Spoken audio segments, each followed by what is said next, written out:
Hey everyone, welcome back to Red Lipstick Reality. If you're new here, hit the subscribe button, join the family here at the Red Lipstick Club. If you're returning, hit that like button, you guys, share it. Let me know how you feel about the video. Of course, I am doing my reaction to episode 8 of Sister Wives. As you see, I'm in a completely different location. I am out of town for work. But I could not pass up, obviously, doing my recap and review. So I was gonna make it happen. So I have some content coming up this week that I want to make sure I get in and get ready for you guys in preparation for next week, because I'm ready for this conversation that we saw a little glimpse of in the preview. But until that time, we're going to talk about this episode. Actually, this was a lot more entertaining than last week's. Even though they were still having conversations, I felt like there was more movement, there were more people involved, and also they threw in some happy, exciting, fun family content in between, which kind of broke up the monotony of the depressing stories. So I appreciated TLC trying to use some actual current real footage and not just a whole bunch of past images and videos from seasons past. But I did still break it up, you guys, in segments.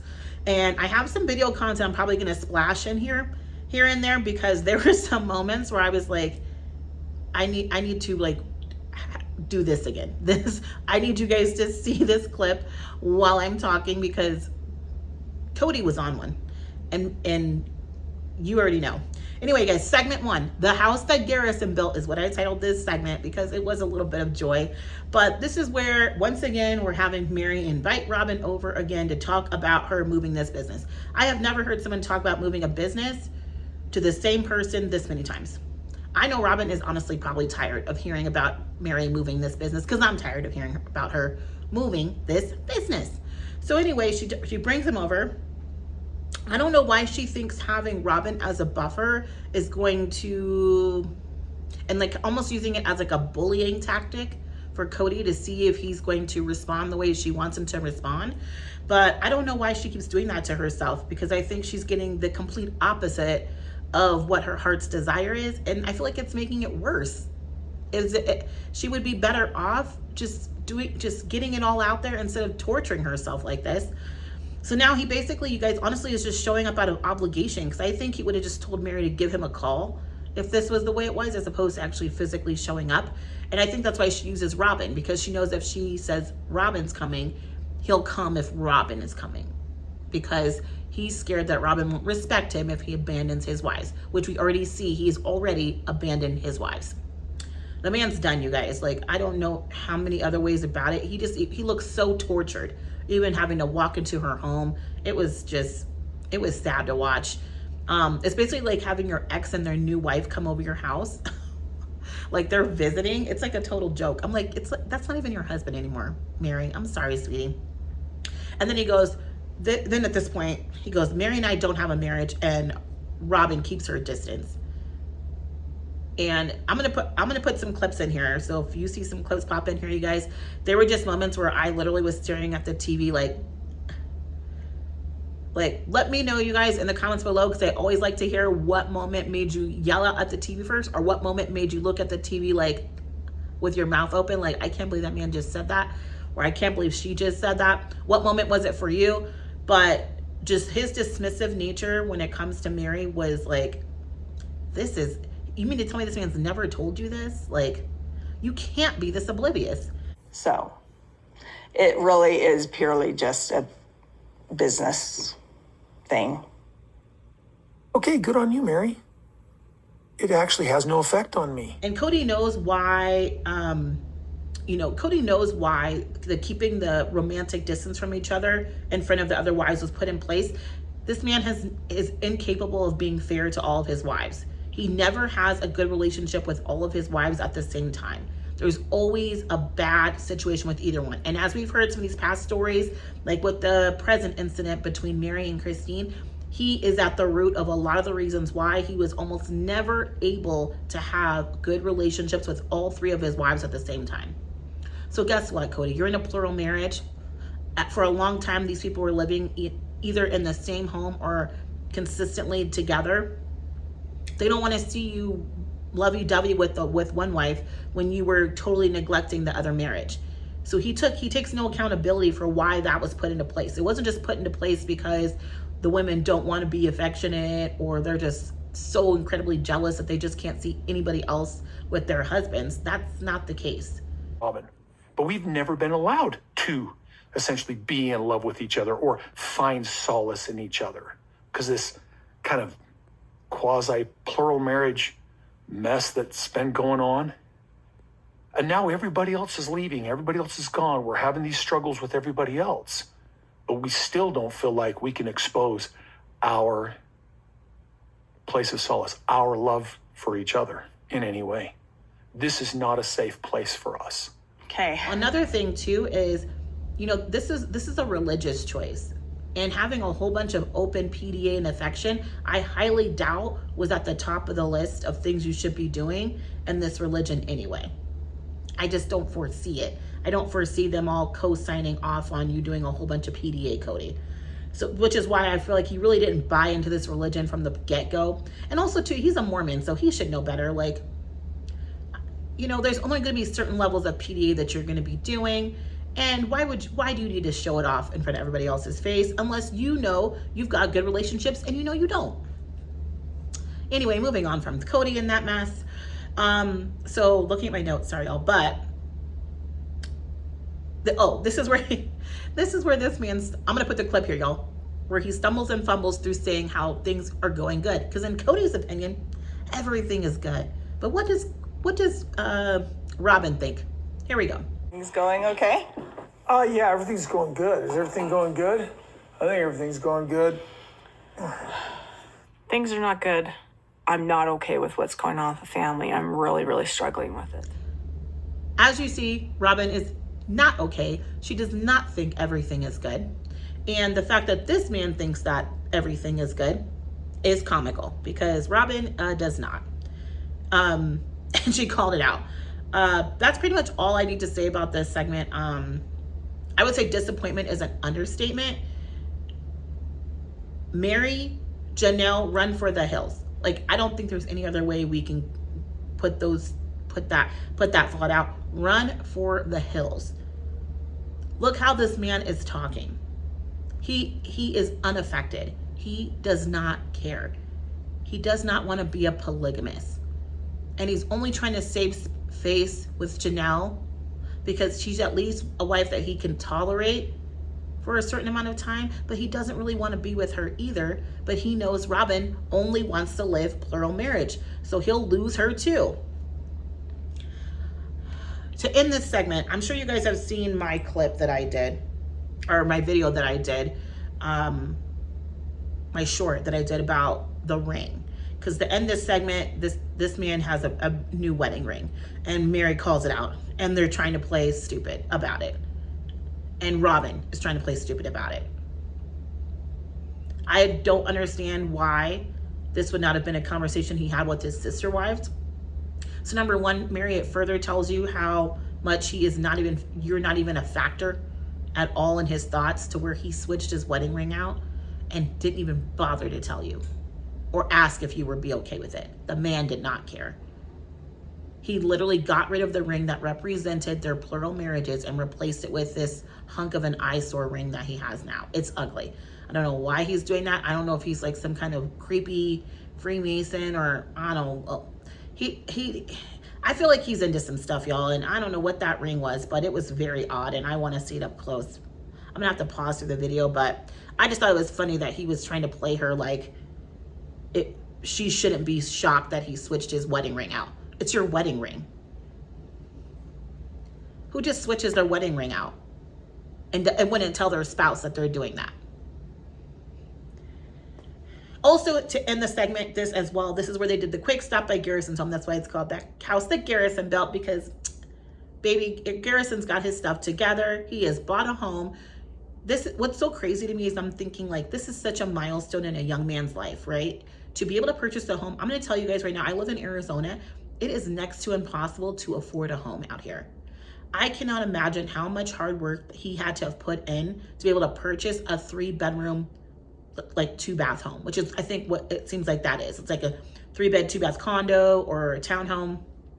Either way it goes, you guys, at minimum, I bet you he was spending $350,000, $400K. I would not be shocked and because he's in Flagstaff, and it's expensive to buy out here in Arizona. The fact that this young man got it together to be able to purchase his own home, I mean, what an accomplishment. And as a parent, to see your child be able to do that and do it on their own, like Garrison did it on his own. I mean, I'm glad his mom was there, but like, these are moments where, and I will touch on this, moments where I'm really calling out, I wouldn't just say maybe the parenting decisions, but kind of, because these are adults, but at the same time, I'm like, wow, Janelle, like, why have you not called Kody out more? Like, you have tippy-toed around what's going on here. Your child just bought a new home and their father is not here to celebrate in that major accomplishment, especially after he gave them so much crap about them living at home during COVID and telling them to move out. Well, not only did he move out, Kody, he bought his own home. Also, I want to point out too that everyone's been, and I have to do a video about the sibling rivalry thing between Peyton and Gwen, because I think a lot of people don't understand that it goes a lot deeper than what I think people realize. And this is where they bring up, Christine brings up that Garrison and Gabe have like some different political views than Gwen does. But isn't it interesting that Gwen gets along with these brothers perfectly fine, enough to even think about living with them? There's no way you would even think about that if you thought that they were so bad and that their views were just so beyond, right, that you could not have a relationship with them. It's one thing to have different views. It's another to be disrespectful and dismissive of somebody else. And I think this is something to really pay attention to. Also, I don't know how much Christine really understands her child, and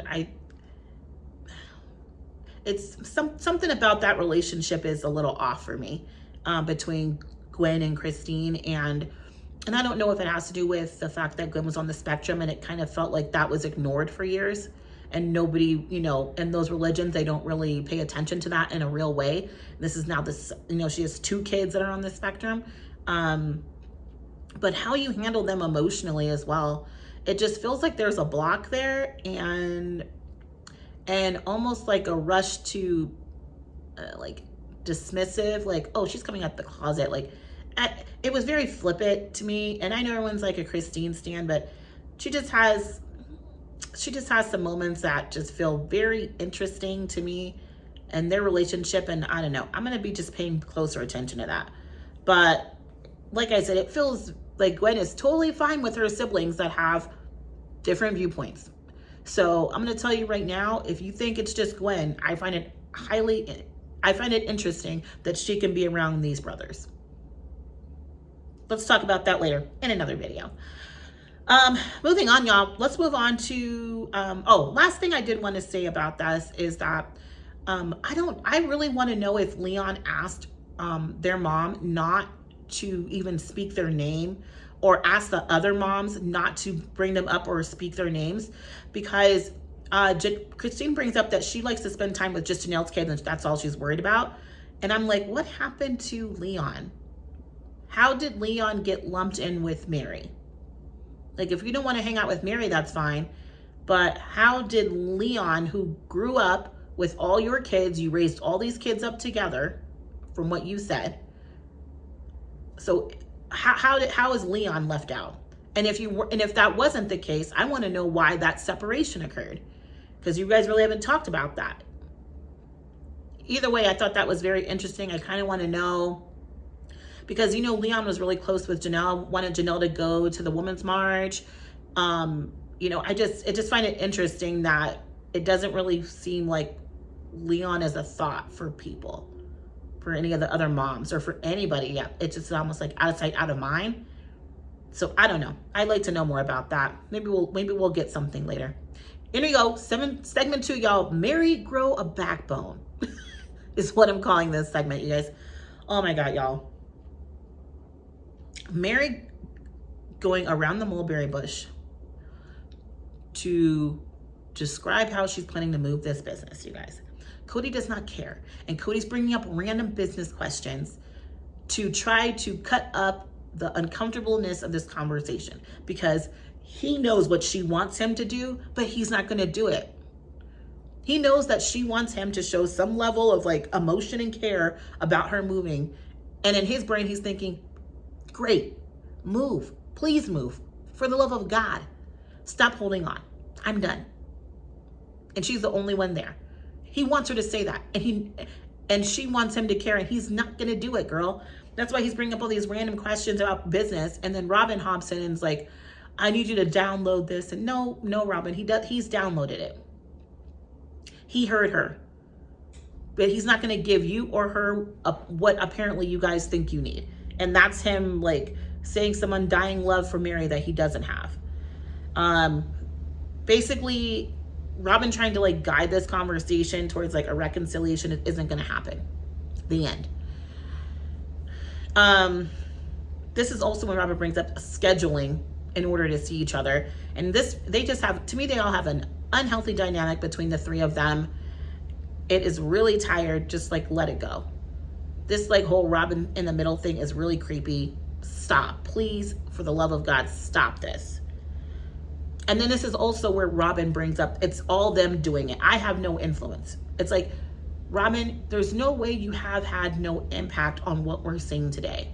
And it doesn't mean that you have all of it. But for you to keep pretending that you have no influence, no impact on what is happening with this relationship and the entire family, you have got to be kidding me. You cannot be that delusional. You can't be. You can't be that delusional to think you have nothing to do with this. The man has all but abandoned all of his wives but you. I mean, even for myself, I wouldn't want to swallow that pill, but if I had a man that had abandoned all three of his other wives and I was the only one left standing, I mean, that's a 3-to-1 ratio. Something's wrong. Something's off. I need to reevaluate myself. He needs to reevaluate himself, and I also need to evaluate what I'm doing as well. So there's no way I could have no impact on why that is what it is. There's no way. Also, Kody, this time they tell that Kody called none of the kids on Christmas. And the moms did not aid in this connection either. Neither one of them holds him accountable. They'll talk about it in a confessional room, a talking head room, but they won't hold him accountable to his face. And that's the issue. It's like, what's the point of just saying it in a confessional? What does that really fix? Besides him maybe seeing this years later. Then what? That does nothing. Handle it in the moment. Both of those moms should have called Kody up when he had not called their kids by 3 p.m. on Christmas Day. They should have both picked up the phone and said, Kody, you have children over here. Regardless of what your relationship is with me, you have a responsibility to your children. You have minor children over here. Savannah and Truly are both minors. That's his job. It's also Janelle and Christine's job to make sure that they are standing up for their kids. Stand up for your kids. Publicly. In the moment. Don't wait till after the fact, years down the road. Like, I think for Christine, she's saying, oh, I'm standing up for my kids while I left him. Yeah, maybe, but I also think you were more so leaving him for yourself. Because if you were consistently standing up for the kids, when he didn't call your kid, when he didn't call Truly on Christmas or call any of the other kids on Christmas, you would have been on the phone with him and said, you need to call your kids right now. I don't care how you feel about me, Janelle, anybody else. Call your children. Everybody's got a cell phone. Call them. I'm tired of this. I'm so tired of this. Like, well, it's like so like childish, you know, like just tell him, tell this man to call his children. Because ultimately you're just trying to make him seem like the ultimate bad guy for everything. And yeah, he's a bad guy. But also, does he have to be? Do we want our kids to look at their dads and think he's a bad dude? No, we don't. We don't have to, you don't have to be married to the man anymore. But for the love of God, this is about your kids. Pick up the phone and tell that man, I know you're a dummy and you can't figure it out, but call your kids. All right, y'all. So we're back to Robin and we're back to Meri and Kody. I'm going to tell you right now, you guys, this is why this man is not with Meri. Why does Robin need to tell Meri to be honest about what she's trying to say? And then you see Meri giggle through it and say, I don't know what you're talking about. What needs to be said? What? Like, stop playing games, Meri. If she's been playing these games in their marriage the whole time, I would have left her too. Because I don't know if I could have operated in a system where a woman is playing games like that. Where if you know there's something you need to bring up, there's something specific you need to talk about it. Why are you acting like you don't know? Why does Robin need to be the one to say, Meri, be honest. What is it that you want to say? Don't just give him half the story and then expect him to be a mind reader for the rest. Tell him what you really think. And the reason why she won't tell him that is because she knows at this point it's giving him permission to be honest with her. And what he's going to say to her, she's not going to want to hear. Because it's going to basically be him telling her, Meri, we are not married anymore. Like, this marriage is basically over. I don't know why you're hanging on here. I have no desire for reconciliation. I do not see that in our future. I don't care how long you hang on for. We're not getting back together. Robin doesn't want to hear the truth, and neither does Meri. I mean, spiritual or beyond, when it comes to marriage, he has no interest, and we can clear that. So he's not interested. And Kody with the hang up with the B&B, I do want to say that she was right with this, that I feel like he's always had a hang up with that, because it really was, you know, I think initially he thought, oh, she just wants to do this for her family. And that's because she's ambiguous with how she explains things, and she's sneaky. So you have to ask Meri 17 different questions because she's sneaky about how she moves. And I think he's hung up because, is this a business? What's happening? What's going on? Is this going to come back to bite us? What are you trying to pull off? Because, you know, she's attaching the Sister Wives brand as well to this B&B. Is she running that business right? Who knows? Nobody's attached to it but her. And I think he feels like he has no control over that either. It's like one more thing he has no control over. I think that's what he's like hung up on. Well, I don't know. I just know that this is also where Meri starts huffing and puffing and like having like a panic attack over like the decision to move the business. And I'm like, it's not about the business, Meri. It's not. You're having this reaction because you know this is one more step towards the end of you and Kody. And he's basically co-signing for you to do it. Great, Meri. You need some help? Let me help you pack. The man would literally stop everything he's doing, pay his $20 for the babysitter, as he says, and help you pack to get you up out of here. Because he's over it. Sorry, girl. At the end of the day, Robin, this man's a monogamist. I know she's saying it's a deal breaker. Sorry. He really doesn't have any ability to love and respect and engage with anybody else beyond Robin. And he doesn't really do a good job at that either. So he really has a limited capacity. I just don't really foresee him being able to be a monogamous. Or a polygamist at this point. Segment 4 and 5, I'm just going to put together, you guys, because I'm just going to call it Let's Live in Denial. It was just a whole section of Janelle in denial, and trying to act like she's not. Meri in denial. Everyone's in denial. Janelle going on this date, y'all. I just feel like she's made exceptions for decades. Put the needs of her kids on the back burner. Because she'd rather live life easy and just avoid confrontation, ultimately at the expense of her children and herself as well. And I'm just kind of disgusted by this whole scenario. And I'm kind of over it. Why are you on this date? Why? Why? So they do that. They also flash forward to crying Robin again, which I feel like would have strung Meri along, as long as Meri was dumb enough to do it. This is also where Kody's trying to throw Meri in a damn loft in a barn garage.